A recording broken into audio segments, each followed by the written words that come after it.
সুবহানাল্লাহ একবার পড়লেও সওয়াব, 1,00,000 বার পড়লেও সওয়াব। তো কাজেই আল্লাহর কথা একবার বলতে পারে, 1 মিনিট বলতে পারলাম, এটা তো নেকি।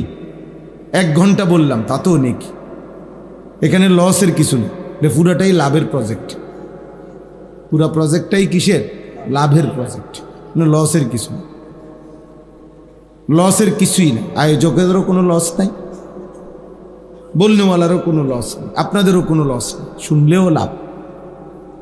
আমল করা পৃথক একটি হুকুম, আল্লাহর কথা শোনা এটাও একটা আমল। আমল করা এটাও একটা আমল। মানে আল্লাহ তাআলা যেমন আমাদেরকে আমল করতে বলছে, তেমন আল্লাহর কথা শুনতেও বলছে। তাহলে আল্লাহর কথা যে আমি শুনতেছি, এইটাও একটা আমল করতেছি। ফাসতামিউ লাহু ওয়া আনসিতু, এটা স্পষ্ট কোরআনের আয়াত। আল্লাহ তাআলা বলছেন, কোরআন যখন পড়া হয়, বলা হয়, তোমরা মনোযোগ দিয়ে শোনো এবং চুপ থাকো। এই 2 জিনিস জরুরি। মনোযোগ দিয়ে শোনো, চুপ থাকো। আনসিতু অর্থ চুপ থাকো। লাআল্লাকুম তুরহামুন, আল্লাহ বলেন এতে অবশ্যই তোমাদের উপরে রহমত বর্ষিত হবে। তাইলে সোজা হিসাব।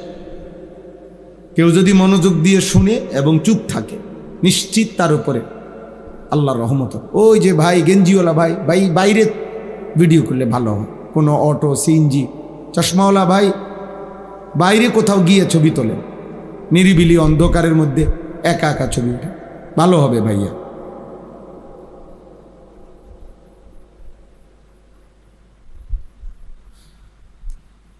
যাদের বেশি তোমার আগ্রহ আছে, আলহামদুলিল্লাহ এখন প্রতিদিন গরু বাজার বসে। কষ্ট করে যাইয়া গরু বাজারের এই মাথার থেকে ওই মাথায় সবগুলো গরুর পৃথক পৃথক ছবি তুললে এবং নিজে প্রত্যেকটা গরুর সাথে একটা ছবি উঠাইলে অনেক সুন্দর হবে। জাতি অনেক উপকার পাবে, মানুষ দেখতে পারবে যে গরুর সাথে গরু অনেক সুন্দর মানাইছে। আমি বিভিন্ন প্রস্তাব দিলাম, সিএনজির সাথে উঠাইতে পারি, অটো, গরু, ছাগল। তোমরা দেখো ভাই, আমাদের মানসিকতা এলো এই, একটা ল্যাংটা যদি মানুষ থাকে, ল্যাংটা দাঁড়ায় রয়েছে, পাগল ল্যাংটা দেখা যাবে। এমন অসংখ্য বিকৃত মানুষ আছে যে ওই ল্যাংটাটার ছবি তুলতেছে। হাজার হাজার মানুষ, পোশাকওয়ালা মানুষ পাবেন যে ল্যাংটার ছবি তুলতেছে।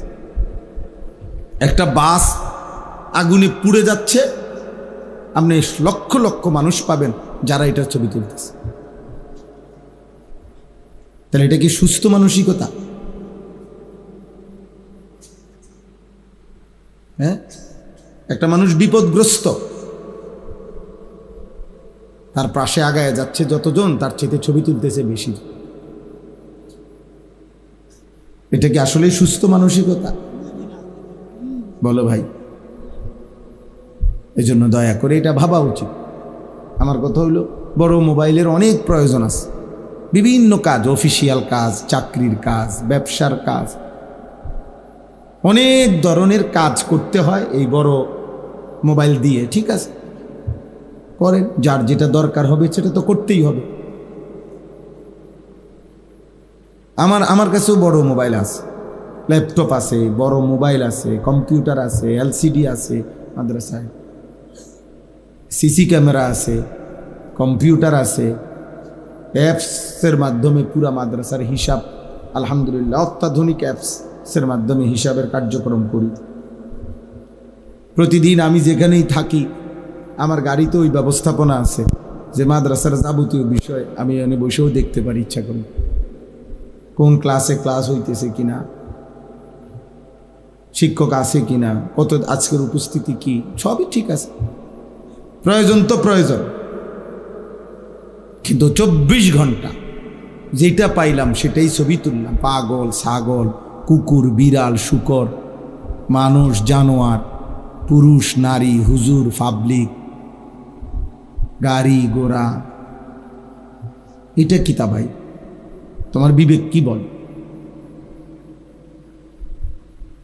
দোস্ত, একজনই ভাবো, তোমার বিবেক কি বলে, কমন সেন্স কি বলে, সাধারণ বুদ্ধি বিবেচনা কি বলে যে এটা কি কোনো প্রয়োজনীয় বা স্বাভাবিক কোনো কাজ? তাইলে আমার একটা ছবি তুললে তুমি কারে দেখাইবা? আমি গাড়ি থেকে নামতেছিলাম, আসতেছিলাম, তো এই ছবি কারে দেখাইবা? যারে দেখাইবা সে আর কখনো দেখে নাই। আফসোসের বিষয়, আমরা ভাবা উচিত। আমরা 8-10 জন, একে তো আমরা জানোয়ার না, আমরা মানুষ। দ্বিতীয়ত আমরা আর 10 জন মানুষের মতো না, আমরা মুসলমান। আমাদের একটু ব্যক্তিত্ব আছে, স্বাতন্ত্রতা আছে, আমাদের একটা নিজস্ব ব্যক্তিত্ব আছে। আমরা মুসলমান, আমাদের হাঁটা চলা, কথাবার্তা, আচরণ, উচ্চারণ সব কিছুই একটু ভিন্নতর। কথা ছিল আমাদের, এমন হওয়ার কথা ছিল যে আমাদেরকে দেখেই মানুষ আল্লাহকে চিনবে, আল্লাহর পথ পাবে। হাদিসের মধ্যে আছে নবী সাল্লাল্লাহু আলাইহি ওয়াসাল্লাম, সাহাবায়ে কেরাম, নবীজির সাহাবারা ওনাদেরকে জন্য দোয়া করতেন, আল্লাহুম্মা হদি বিহিম, আল্লাহ আমার সাহাবাদেরকে আপনি এক একজনকে আপাদমস্তক এভাবে বানিয়ে দেন যেন তাদের দ্বারাই মানুষ হেদায়েত পেয়ে যায়।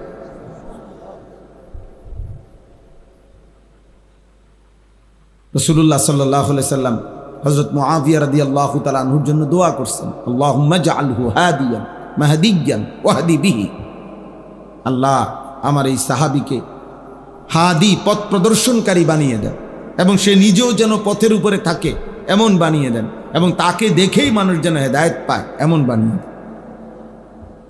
এরকম বহু সাহাবীর কাছে জন্য নবী দোয়া করছেন। আমরা কিতাবে আজ পড়ছি আর রাসূলুল মুআল্লিম ওয়া আসালিবুহু ফিত তালিম, আরবি ভাষার একটা বিখ্যাত কিতাব, শেখ আব্দুল ফাত্তাহ আবু হুদ্দা রাহিমাহুল্লাহ উনি লিখছেন।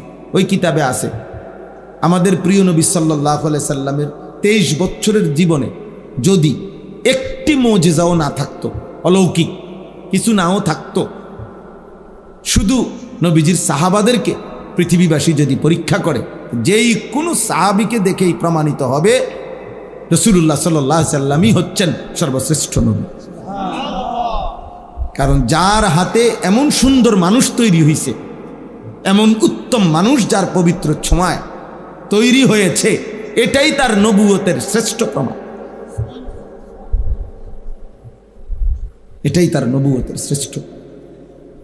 আজকে আফসোস আব্বা, আজকে যদি ভিনদেশি কেউ এসে দেখতে চায় যে মুসলিম যুব সমাজ, আর আমরা যদি তোমাদেরকে দেখাই, আব্বা বলো না, অথবা সাহাবায়ে কেরাম কবর থেকে আইসা যদি জিজ্ঞাসা করে তোমাদের আমল তোমরা কি মেহনত করলা, চাই তোমাদের যুব সমাজ তোমরা দেখাও, তোমগরে দেখাইলে আমরা কিভাবে বুঝাবো যে মাথার চুল থেকে পায়ের নখ পর্যন্ত ইসলামের চিহ্ন কোথায়?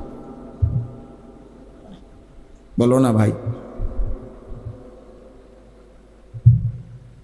সারাদিনে এক ওয়াক্ত নামাজ পড়ো নাই যে, তাকে দেখাইয়া কেমনে প্রমাণ করব তুমি মুসলমান? এক বছরে যে কোনো দিন 5 ওয়াক্ত নামাজ পড়তে পারো নাই, তোমারে দিয়ে কেমনে প্রমাণ করব? কারে বুঝাবো তুমি মুসলমান? নবী সাল্লাল্লাহু আলাইহি সাল্লাম বলেছে, মান তারাকা সালাতাম মুতাআম্মিদান ফাকাদ কাফার, ইচ্ছা করে যে নামাজ ছেড়ে দেয়, ফাকাদ কাফারা, সে কুফরি করল, কুফরি করল, ফাকাদ কাফারা। নবী সাল্লাল্লাহু আলাইহি সাল্লাম সাহাবীকে বলছে, লা তাতরুকিস সালাতা আবাদান, আমার সাহাবী কোনো দিন কখনোই জীবন যায় যাক নামাজ ছেড়ো না।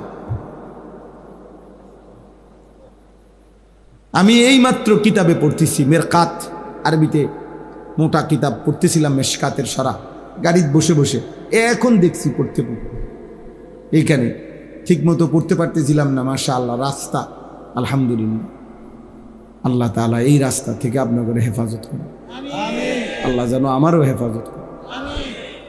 তো এখানে লিখছে যে মূলত সালাত, এই যে নামাজ আমরা পড়ি, মূলত সালাত শব্দের মূল অর্থ হলো আগুনে পোড়াইয়া বাঁকা কাঠ সোজা করা, এটার মূল অর্থ বাঁকা কাঠ সোজা করা। তো মূলত নামাজ যে ধারাবাহিক পড়ে, সে তার নফসের হারাম চাহিদা, মনের কুচাহিদা, এইটাকে পুরাইয়া আল্লাহর ইবাদতের উপরে, আল্লাহর বন্দিগির উপরে সোজা করে রাখে। প্রত্যেকটা নামাজের মাধ্যমে যেন সে নিজেকে পুরাইতেছে, অর্থাৎ মনের হারাম চাহিদা আগুনে যেন পুরাইতেছে, নিজেকে যেন সুন্দর বানাইতেছে।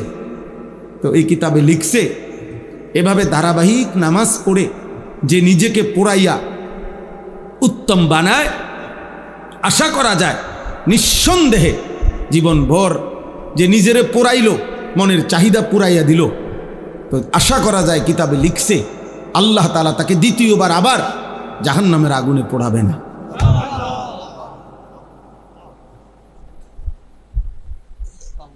কি সুন্দর কথা, চিন্তা করে। আজ যে প্রতিবক্ত নামাজের মাধ্যমে যেন নিজেকে পুরাইল, গুনার চাহিদা নিজের থেকে পুরে পুরে শস করে দিল, আল্লাহ তাআলা তাকে দ্বিতীয়বার জাহান্নামের আগুনে পোড়াবেন নামাজের বরকতে। এই জন্য দোস্ত, বক্তা যদি চাইতে আসছো তো বক্তা আলহামদুলিল্লাহ তো দেখলাম। তোমরা যারা বেনামাজি এখন তোমরা তাহলে তো চলে জ্বালিয়ে পারো, অথবা ছবি তুলতে আসছিলাম মোবাইল নিয়ে, তো এখন তার অনুমতি নাই, তো তাহলে আর বসে থেকে তো তেমন কোনো লাভ নাই, তাও চলে গেলে পারো, আমি অনুমতি দিলাম। বাকি যাওয়ার আগে শুনে নাও দোস্ত, মুসলিম পরিচয় দিয়ে তোমার ইসলামকে এভাবে অপমান করো না। নবীজি সাল্লাল্লাহু আলাইহি সাল্লামের উম্মত পরিচয় দিয়ে আমার নবীর 23 বছরের চোখের পানিকে এভাবে অপমান করো না। আমার নবীর তায়েফের রক্তকে এভাবে বেইজ্জতি করো না। তিনি অনেক কাঁদছিলেন আমাদের জন্য, তিনি অনেক দিন ক্ষুধার্ত ছিলেন, পেটে পাথর বাঁধছেন, তিনি অনেক পাথরের আঘাত সয়েছেন। 7 আসমান জমিন তায়েফের রক্ত দেখে নবীর কাঁদছিল। আল্লাহর কোটি কোটি ফেরেশতারা পর্যন্ত চোখের পানি ফেলে কাঁদছে যে আল্লাহ, আপনার শ্রেষ্ঠতম প্রিয়তম নবী, তিনি তাকে এভাবে পাথর মারছে আর আপনি দেখতেছেন। তায়েফের কাফেররা যখন নবীজিকে পাথর মারছিল সেদিন আল্লাহ ছিলেন না? আল্লাহ দেখে নাই? তো কেমনে সইলেন? মানে আল্লাহ সইলেন কেমনে?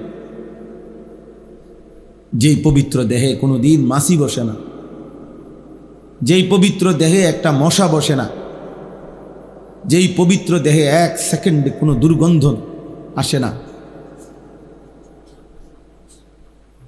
তার পবিত্র দেহ মোবারক থেকে যখন অঝরে রক্ত ঝরছিল, আল্লাহ নবী সাল্লাল্লাহু আলাইহি সাল্লাম হযরত যায়েদ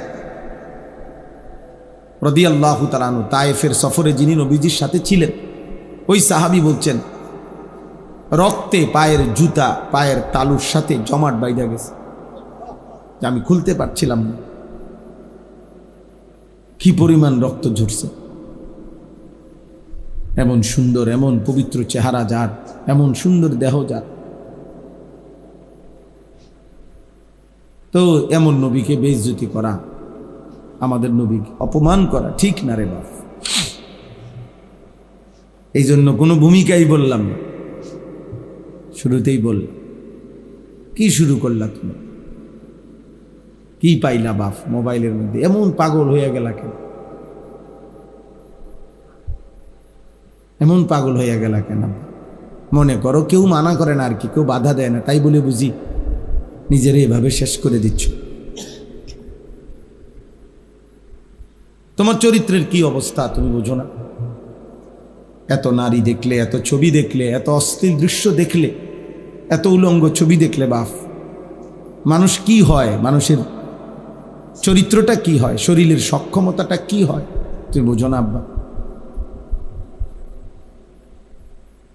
মনে করো কেউ বাধা দিতে পারলো না আর কি, বাপে পারলো না, মায় পারলো না, তোমার সাথে এই সমাজের কেউ বাধা দিতে পারলো না, কিন্তু নিজেকে তুমি কি করছো? নিজের জীবন এভাবে শেষ করে দিচ্ছ কেন? কোরআনুল কারীমের মধ্যে আল্লাহ তাআলা বলেন, ওয়ালা তুলকু বিআইদিকুম ইলা তাহলুকা, হে আমার বান্দাগণ, নিজেকে তোমরা নিজে ধ্বংসের দিকে ঠেলে দিও না। কোরআনের আয়াত। আল্লাহ বলছেন, নবীজি বলছেন, ওয়া ইন্না লিজাসাদিকা আলাইকা হাক্কান, তোমার শরীরের তোমার নিকটে হক আছে, তোমার শরীর তুমি বরবাদ করে দিও। সাহাবী অতিরিক্ত রোজা রাখতে চাইছে, রোজা নেক আমল আল্লাহ নবী নিষেধ করছে না, লাগাতার রোজা রাখো না, তোমার দেহ কষ্ট পাবে, তোমার শরীরেরও হক আছে। হযরত আব্দুল্লাহ ইবনে আমর ইবনুল আস রাদিয়াল্লাহু তাআলা আনহুকে নিষেধ করছে নবীজি, বারবার নিষেধ করছে। তিনি এরপরেও নবীজির থেকে অনুমতি নিয়ে বেশি রোজা রাখতেন। শেষ বয়সে এত কষ্ট পাইছেন তিনি, শারীরিকভাবে দুর্বল। কিতাবে আছে উনি আফসোস করতেন, হায় নবী আমাকে সেদিন বলছিলেন, আমি নিজে জোর কইরা আমার নিজের উপরে চাপাইয়া নিছি, এখন আমি কষ্ট পাইতেছি। তাইলে আব্বা মনে রাখো বাপ, যৌবন কমে আসবে, শারীরিক সক্ষমতা কমে আসবে, কিন্তু এই লাগাতার গুনাহ, এই অস্থির ছবি দেখা, নারী দেখা, প্রত্যেকবার তুমি বুঝো বা না বুঝো বীর্যপাত হয়। মানুষের শরীরের সবচেয়ে শক্তিশালী বস্তু তার শরীরের বীর্য। অতএব সেটা তোমার অজান্তেও ক্ষয় হয়। আখিরাত তো নষ্ট হবেই হবে, কবরে কষ্ট তো পাবাই, আখিরাতের জাহান্নামের কষ্ট তো আব্বা পাইবাই। কিন্তু খোদার কসম, এই কোরআন হাতে নিয়ে বললাম, দুনিয়ার জীবনটাও কষ্ট পাইবে। পরিণত বয়সে, উপযুক্ত বয়সে শারীরিক সক্ষমতার অভাবে তোমার জীবনটাই দুনিয়াতেই জাহান্নামের টুকরা হয়ে যায়। আমি অনেক মুরব্বী সামনে, এরপরও খোলামেলা, আমার যেহেতু আমার জীবনের একটা মিশন যুবক ছেলেদেরকে সতর্ক করা, সচেতন করা, এই জন্য খোলামেলা বলি আর কি। প্রিয় ভাই আমার, একদম সহজ কথা, যদি কোনো বিবেকবান ছেলে বুঝো, তাহলে একদিন তোমরা আমার পরীক্ষামূলক আমার একটা কথা মানো, তোমরা খবর নাও সারা বাংলাদেশে যে কি পরিমাণ পরকিয়া ইদানিংকালে আইসা, প্রতিদিন বিবাহিত নারী কি পরিমাণ অন্য পুরুষের কাছে দৌড়াইতেছে, বিবাহিত পুরুষ কি পরিমাণ অন্য মহিলার কাছে দৌড়াইতেছে। কারণটা কি? হঠাৎ এটা এরকম বাইরে গেল, শারীরিক সক্ষমতা নাই, যার কারণে নারী অন্য পুরুষ তালাশ করছে, পুরুষ অন্য নারী তালাশ করছে। বুঝেন নাই কথা? এটা কারণটা কি? তাহলে উল্লেখযোগ্য হারে প্রতিদিন খুন করে ফেলে, ডাইরেক্ট পরকীয়ার স্বামী মহিলারে খুন করে ফেলে, মহিলা পুরুষরে খুন করে ফেলে। ওমা, এটা কি? এরকম জঘন্যতা গত 30 বছর আগে আমাদের পৃথিবীতে, আমাদের এই বাংলাদেশে তো কেউ কল্পনাও করেন। কল্পনা 10 গ্রামে 20-50 বছরে কোনো সময় হয়তো একজন চরিত্রহীন মহিলা 10 গ্রামে ধরা খাইছে, একজন খারাপ পুরুষ, খারাপ মহিলা। গ্রামবাসী মিনিটের ভিতরে একত্র হইয়া তারে গ্রাম ছাড়া করছে, এলাকা ছাড়া করে দিছে, চুল কাইটা মাথা ন্যাড়া কইরা সবার সামনে মেলের মধ্যে বিচার করাইয়া নাকে খত দিয়া এরপরে তারে গ্রাম ছাড়া করছে যে তুই অসৎ, তুই আরেক বেডির ঘরে উকি দিছত কেন? এরকম ছিল না? কই গেল সেই সমাজ? তাহলে প্রতিদিন পত্রিকার শুধু যে খবরগুলো আসে, পত্রিকায়, নিউজে, মিডিয়াতে, চ্যানেলে, সংবাদ যে বিভিন্ন চ্যানেলে পড়ে, ওখানে খবর নাও ভাই। বিষয়টা কি? বিষয়টা হলো এই গুনাহ, এই মোবাইলের নারী দেখা, ছবি দেখা, অশ্লীল দৃশ্য দেখা, যার ফলে সে নিজেও জানে না। আমার কাছে কিতাব আছে, আর কেমনে বললে বুঝবা?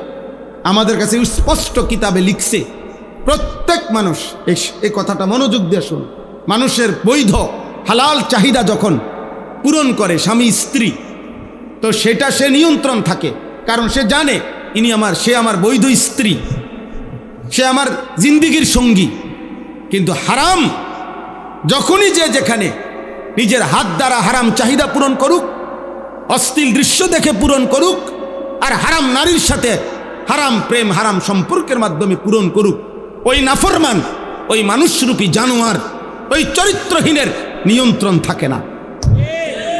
সে এই পরিমাণ তখন হারাম, জিনা আর ব্যভিচার আর অশ্লীলতা করে নিজের হাতে নিজের শরীর নিজের জীবন নষ্ট করে দেয়। কারণ অর্থ গুনার অসভ্যতার চাহিদার কারণে শয়তান তখন তার উপরে পুরা সাওয়ার হয়, পুরাপুরি সাওয়ার হয়, তখন তো তার আর নিয়ন্ত্রণ থাকে না, তার ভিতরে তো স্থিরতা থাকে না, পাগল হয়ে যায় সে, তখন কুত্তার মতো হয়ে যায়। এই জন্য তোমরা অল্প বয়সী ছেলে, তোমরা দাঁড়াও এখানে সোজা, তোমাকে বাচ্চা মুরব্বীরা এখন দেখুক, তোমরা 100 ছেলে দাঁড়াও, তোমাদের এত কম বয়সী ছেলে 18-20 বছর মাত্র, চেহারা আরেকটু নাদুস নুদুস থাকার কথা, আরেকটু সুন্দর থাকার কথা, কিন্তু তোমগো এত কম বয়সী ছেলের সাফা এত ভিতরে কেন, চোখ এত ভিতরে কেন? খোদার কসমের অন্যতম কারণ এই মোবাইল, এই নারী দেখা, এই ছবি দেখা, এই অস্থির দৃশ্য দেখা। তুমি ভুল করছো আব্বা, একদিন তোমায় থামে যাইতে হবে, পৃথিবী থামবে না, সূর্য উঠবে, চাঁদও উঠবে, নেককার ঠিকই থাকবে, কিন্তু তুমি আটকায় যাইবে, একদিন তোমার হাতে তুমি আটকায় যাইবা, তোমার কপাল তুমি চাপড়াইবা। ইয়া লাইতানি ইয়া ওয়াইলাতা, কোরআনে আছে, নাফরমান নিজের কপাল নিজে চাপড়াবে। ইয়াদুজ জালিমু আলা ইয়াদাইহি, আল্লাহ বলছে নাফরমান নিজের আঙ্গুল নিজের দাঁত দিয়া কামড়াইয়া এভাবে ছিঁড়ে ফেলবে, আফসুস করতে করতে আফসুস করবে, আফসুস করবে, আর বলবে ইয়া লাইতানি লাম আত্তাখিজ ফুলানান খলিলা, আহা হায় হায় হায়, আমি যদি অসৎ তাকে, ওই নষ্ট চরিত্রের লোকটাকে, ছেলেটাকে, মেয়েটাকে যদি বন্ধু না বানাইতাম, তাহলে তো আজ আমি বরবাদ হইতাম না।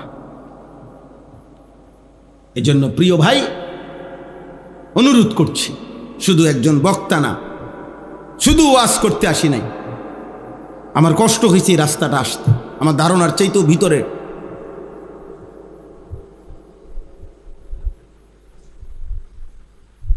এই জন্য আমরা অনুরোধ করলাম, তোমরা যে কয়জন ছেলে মাশাআল্লাহ আসছো বাবা, সবাই একসাথে বদলাবে না, সবাই একসাথে বদলাবে না, কেউ একজন বদলাও, তুমি তোমার জন্য বদলাও, তোমার ভালোর জন্য। এমন সুন্দর জীবন তুমি নষ্ট করো। প্রতিটা চাহিদা হালালভাবে, বৈধভাবে আল্লাহ তাআলা মানুষের খাবারের চাহিদা, পানির চাহিদা, লজ্জাস্থানের চাহিদা, সম্পদের চাহিদা, দুনিয়ায় বেঁচে থাকার যত প্রয়োজনীয়তা, খোদার কসম আল্লাহ তাআলা বৈধভাবে, হালালভাবে পর্যাপ্ত পূর্ণাঙ্গ ব্যবস্থাপনা আল্লাহ রেখেছেন। খাবারের চাহিদা আল্লাহই পূরণ করবে, পানির চাহিদা আল্লাহই পূরণ করবে, লজ্জাস্থানের চাহিদা আল্লাহই পূরণ করবে, সম্পদের চাহিদা আল্লাহই পূরণ করবে, বেঁচে থাকার সমস্ত উপকরণ আল্লাহ কোরআনে বলছে হুয়াল্লাযী খালাকা লাকুম মা ফিল আরদি জামিআ, বান্দা এই জমিনের সব আমি তোমাদের জন্য সৃষ্টি করেছি। সাখখারা লাকুম মা ফিস সামাওয়াতি ওয়াল আরদ, আল্লাহ বলে বান্দা এই জমিনের সব আসমান ও জমিনের আমি তোমাদের অধীনস্থ করে দিয়েছি। ওয়াজাল্লালনা লাহুম ফামিনহা রাকুবুহুম ওয়া মিনহা ইয়াকুলুন, আল্লাহ বলেন চতুষ্পদ প্রাণী আমি তোমাদের অধীনস্থ করে দিয়েছি, যার ফলে কোনোটা তোমরা চড়তে পারো বাহন হিসাবে, গাধা, ঘোড়া, খচ্চর, উট, আবার কোনোটা তোমরা জবাই করে খাইতে পারো, তোমাদের জন্য গরু, ভেড়া, বকরি, দুম্বা, উট, ছাগল, মহিষ, এগুলো তোমরা খাইতে পারো। যেটা তোমরা খাচ্ছ জবাই করে, এটা আমি তোমাদের জন্য দিয়েছি। যেটার উপরে বাহন হিসাবে চড়তেছ, এটা আমি তোমাদেরকে দিয়েছি, আমি দিয়েছি বান্দা। হুয়াল্লাযী জাআলা লাকুমুল আরদা যালুলান ফামশু ফি মানাকিবিহা ওয়া কুলু মির রিজকি ওয়া ইলাইহিন নুশুর, আল্লাহ বলে বান্দা বিশ্বাস করো, এই জমিন পুরাটা, পৃথিবীর পুরাটা মাটি আমি আল্লাহই তোমাদের অধীন করে দিয়েছি, তোমাদের ব্যবহারের উপযোগী করেছি। এমন বানাই, পানির মতো বানাই নাই, তাইলে মাটি হবে কিভাবে? আবার একদম এতম ফোমের মতো নরম বানাই নাই, তাইলে স্থির হইয়া দাঁড়াইবা কেমনে? আবার পাথরের মতো শক্ত বানাই নাই, তাইলে তোমাদের খাদ্য খাবার ফুল ফল ফসল উৎপন্ন হবে কিভাবে? এবং তোমাদের পিলার ঘরের খুঁটি তোমরা কিভাবে গাঁড়বে? আল্লাহ বলেন, যেমন মাটি হইলে তোমরা দাঁড়াইতে পারো, যেরকম হইলে শুইতে পারো, যেই রকম হইলে হাঁটতে পারো, যেরকম হইলে ফসল ফলাইতে পারো, যেই রকম হইলে তোমাদের বসত ঘর তোমরা স্থাপন করতে পারো, এমন সমস্ত প্রয়োজনের উপযোগী করেই আমি আল্লাহ এই মাটি বানাইছি। বাহ, সুবহানাল্লাহ। এমন মালিকরে সেজদা না দিলে নাফরমান, তুই মানুষ হইলি কেমনে নাফরমান? এই জানোয়ার বেটা, বেনামাজি তুমি জানোয়ার না তো জানোয়ারটা কেন বেটা? সেজদাবিহীন নাফরমান, ওই জীবন তো জানোয়ারের জীবন, ওই জীবন তো কুত্তার জীবন, হাইওয়ানের জীবন বেটা। একবার ভাবো, আল্লাহ তাআলা বলেন আমি বানাইছি মাটিটা, আমি বানাইছি। ওয়াস-সামাআ বানাইনাহা, আসমান আমি বানাইছি। ওয়াল আরদা ফারাশনাহা, জমিন আমি বিছায় দিছি। ওয়াজআলনা বাইনাকুম ওয়াজআলনা ফাওকাকুম সাবআন শিদাদা, আসমান আমি বানাইছি মাথার উপর। ওয়াজআলনা নাওমাকুম, ঘুম আমি বানাইছি। ওয়াজআলনা নাহারা, দিন আমি বানাইছি আলোকিত। ওয়াজআলনা লাইলা, রাত্রি আমি বানাইছি অন্ধকার, অন্ধকার আমি বানাই। আলো আমি বানাই, রোদ আমি দেই, বৃষ্টি আমি নামাই, ফল আমি উঠাই, ফসল আমি উঠাই, গাছ আমি বানিয়েছি, পাহাড় আমি স্থাপন করেছি, জমিন আমি বিছায় দিছি, সূর্য আমি স্থাপন করেছি, চাঁদ আমি স্থাপন করেছি। এত কিছুর বিনিময়ে বান্দা আমি একটা সেজদাও পাবো না? ছি তোর কপালে, থুতু তোর কপালে, থু থু থুতু তোর কপালে। বেনামাজি তোদের কপালে থুতু থুতু থুতু, ছি তোদের কপাল, ছি তোদের কপালে থুতু দিলাম, তোদের ওই চুলে থুতু দিলাম। যদি লজ্জা থাকে, যদি মানুষের বাচ্চা হও, যদি মুসলমানের বাচ্চা হও, যদি মায়ের পবিত্র দুধ খেয়ে থাকো, যদি আল্লাহর নাম শুনে থাকো, যদি 23 বছরের নবীর কান্না চোখের পানির কথা শুনে থাকো, যদি আল্লাহর কোরআন কোনোদিন দেখে থাকো, যদি মসজিদ দেখে থাকো, যদি আজান শুনে থাকো, তো আজকে নিয়ত করো ইনশাআল্লাহ নামাজ পড়বো ইনশাআল্লাহ। বলো আব্বা, নিয়ত করো আব্বা, ছেলেরা নিয়ত করো, বাপ বলো, বলো না ইনশাআল্লাহ, দিল থেকে বলো আব্বা, দিল থেকে বলো, দিল, হাত তুলতে হবে না, আমি হাত তোলার পক্ষে না, তোমার দিলে তুমি বলো, না বললেও সমস্যা নাই, তোমার লাগে আমি আটকাইতাম না, আমার জন্য তুমি আটকাইতা না। এই পৃথিবীতে ছাগলও আটকায় না, মানুষও আটকায় না, অসুবিধা কি? ছাগলও নির্দিষ্ট সময় পরে মরে যায়, তুমিও নির্দিষ্ট সময় পরে মরে যাইবা। বাকি ছাগল মরলে ছাগলের কোনো টেনশন নাই, কিন্তু তুমি মরলে তোমার টেনশন আছে। কুত্তা মরলে কুত্তার কোনো টেনশন নাই, মরলে শুকরের কোনো টেনশন নাই, কিন্তু আমি মরলে আমার পেরেশানি আছে, কি হবে আমার কবরে, কি হবে আমার হাসর।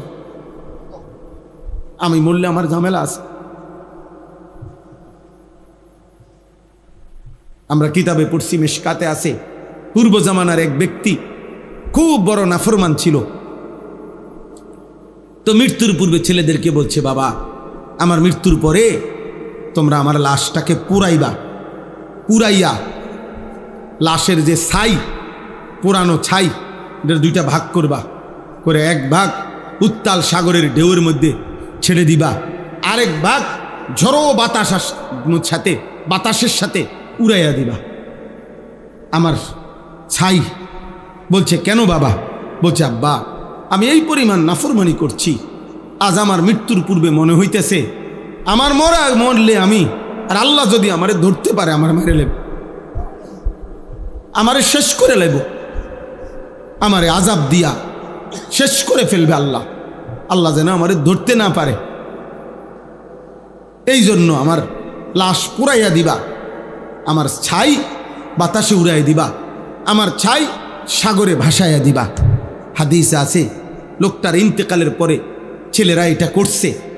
আল্লাহ তাআলা সমস্ত ছাই আবার একত্রিত করে ওই লোকটাকে জীবিত করে আল্লাহ জিজ্ঞেস করছে, আমার বান্দা এমনটা তুমি কেন করলা? বান্দা চোখের পানি ফেলে বলছে, আল্লাহ শেষ মুহূর্তে হলো আমি আপনারে ভয় পাইছিলাম, আপনাকে মৃত্যুর পূর্বে ভয় পেয়েছিলাম মাওলা, ভুল বুঝতে পারছিলাম, কোনো উপায় না দেখা আপনার আযাব থেকে বাঁচার জন্য এটা করছিলাম।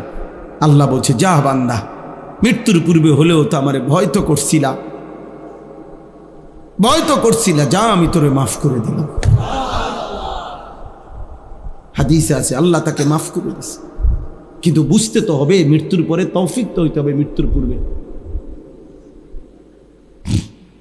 যদি তুমি ফিরতে না পারো, বলেন না, ওই লোকটা তো বুঝতে পারছে, কিন্তু ফেরাউন যে বুঝতে পারে না। কথা বলেন না ভাইয়া, বুঝো নাই? তুমি আমি এ কথার উপরে যে না আমি মৃত্যুর পূর্বে তওবা করে নেব, কিন্তু তুমি যে তওবা করবা এটা বুঝ আসবে, এটা না আসলে বুঝেন নাই কথা। না আমার যদি এই কথাটা জেহেনে না আসে, বুঝেই না আসে, আল্লাহ যদি আমার সেই তৌফিক না দেয়, হ্যাঁ আল্লাহ তো আবু জেহেলকে সেই তৌফিক দেয় নাই, ও তো মৃত্যু পর্যন্ত গাদ্দারি করছে। হাদিসের মধ্যে আছে, বুখারীর রওয়ায়াত, আবু জেহেল বদরের যুদ্ধের দিন তাকে হত্যা করছে ছোট ছোট দুই ভাই। আমরা শুনছি না এটা, কত ঘটনা এটা শুনছি। ওইখানে আছে হাদিসের মধ্যে হযরত আব্দুল্লাহ ইবনে মাসউদ রাদিয়াল্লাহু তাআলা আনহু তার কল্লা কাটছে আবু জেহেলের। এই কল্লা কাটবার মুহূর্তে শেষ অবিহি রামাক, বুখারীর ইবারত হইল আবু জেহেলের নিঃশ্বাস শেষ অবস্থা, নিঃশ্বাস আর জায়গা। এই সময় আব্দুল্লাহ ইবনে মাসউদ রাদিয়াল্লাহু তাআলা আনহু তার এরকম, এটারে কি কয়, মানে কণ্ঠনালীর এখানে পাও দিয়া মানে ফাড়া দিয়া তারে বলছে, লাকাদ আখজাকাল্লাহ ইয়া আদুওয়াল্লাহ, হে আল্লাহর দুশ্মন, আল্লাহ তোরে বেইজ্জতি করলো তো, কম তো অহংকার করস নাই, আজ অপমান হলি তো। এই তখন আবু জেহেল এই বেঈমান, এই জন্য কিতাবের মধ্যে আছে আবু জেহেল ফেরাউনের চাইতে নিকৃষ্ট ছিল। জানেন, আবু জেহেল ফেরাউনের চাইতে জঘন্য ছিল। কেন? এই সময় সে দুইটা কথা বলছে। এক নাম্বার বলছে আব্দুল্লাহ ইবনে মাসউদ সাহাবীকে বলছে, শোন বেটা, আমি মরে যাচ্ছি, কিন্তু তুই তো বলতে পারবি যে আমার চাইতে বড় সর্দার, হ্যাঁ, আর কেউ আসেনি পুরা বদরের মাঠে, এত বড় সর্দাররে যে তুই মারতে পারছ, এটা তো তোর কৃতিত্ব। দেখছেন ডাকাইতে কি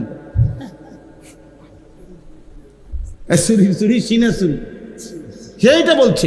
এক, দুই নাম্বার বলছে, আব্দুল্লাহ শোন, আমার মৃত্যুর পরে আমার যে কল্লা কাইটা ফেলবি, তুই কল্লা বাড়াইয়া কাটবি, বুক বাড়াইয়া কাটবি, যাতে বাকি লাশটির লগে আমার কল্লা রাখলে দূরের থেকে মানুষ বুঝে এটা সর্দারের লাশ। আবু জেহেল কত বড় গাদ্দার, কত বড় গাদ্দার! হ্যাঁ, এটা হাদিসের কথা। প্রিয় ভাই আমার, বন্ধু আমার, কিশোর নওজওয়ান, এমন সুন্দর হায়াত নষ্ট করো না। আর আসবে না তুমি পৃথিবীতে কোনোদিন, যদি আজ চলে যাও, কিংবা কাল, কিংবা পুরুষ, চলে যেতেই হবে,